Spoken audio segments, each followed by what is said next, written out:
Assalamualaikum warahmatullahi wabarakatuh.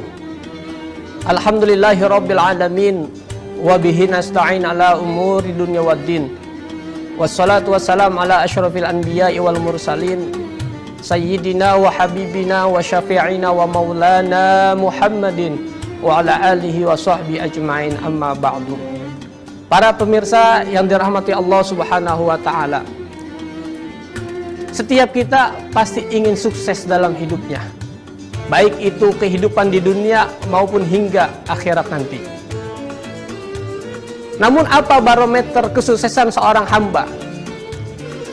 Kesuksesan seorang hamba itu tergantung bagaimana ia mendirikan sholatnya. Allah Subhanahu wa ta'ala berfirman, A'udzubillahi minasyaitonirrajim, Bismillahirrahmanirrahim. Qad aflahal mu'minun alladzina hum fi salatihim khashi'un.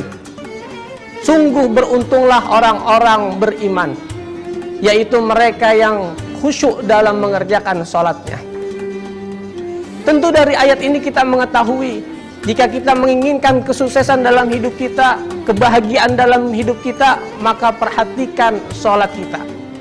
Salat merupakan sarana ibadah di mana seorang hamba berjumpa menghadap Allah Subhanahu wa ta'ala.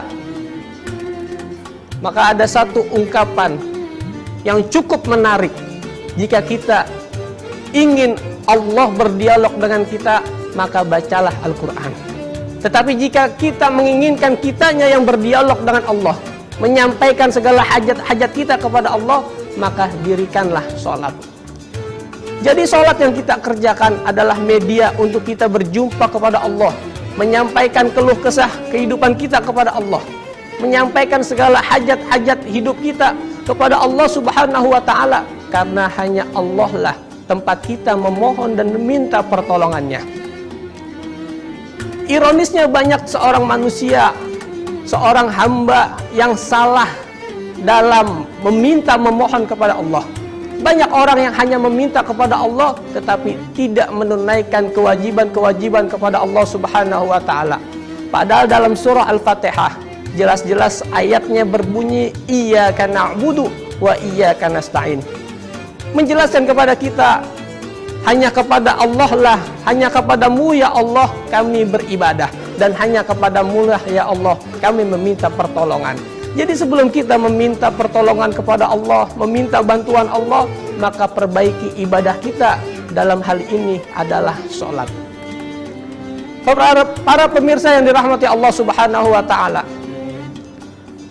bahkan dalam lafaz kumandang azan sering kita dengar, hayya 'alal falah, artinya marilah menuju kesuksesan, kejayaan, kemenangan.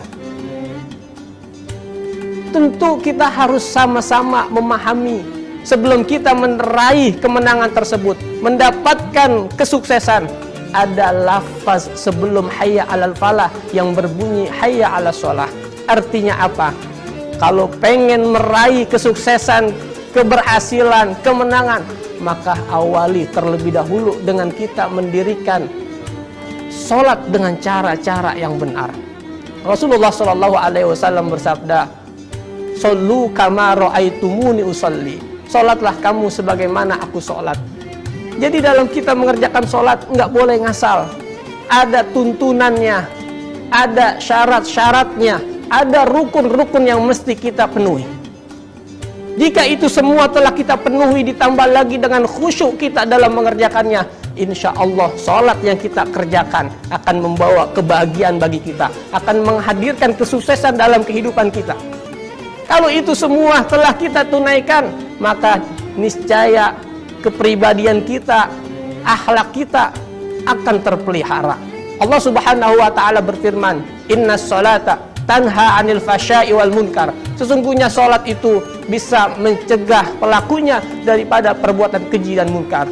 Ustadz, banyak orang yang sholat tetapi masih mencuri, masih korupsi. Ustadz, banyak orang yang sholat masih suka zalim kepada yang lainnya.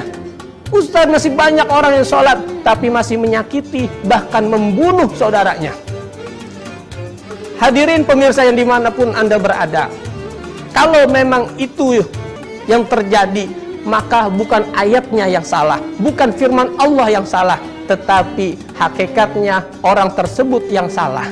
Bisa jadi orang tersebut mengerjakan sholatnya tidak sesuai dengan tuntunan Rasulullah, tidak disertai dengan kekhusyuan, sehingga sholatnya tidak memiliki efek pengaruh apa-apa dalam kehidupannya.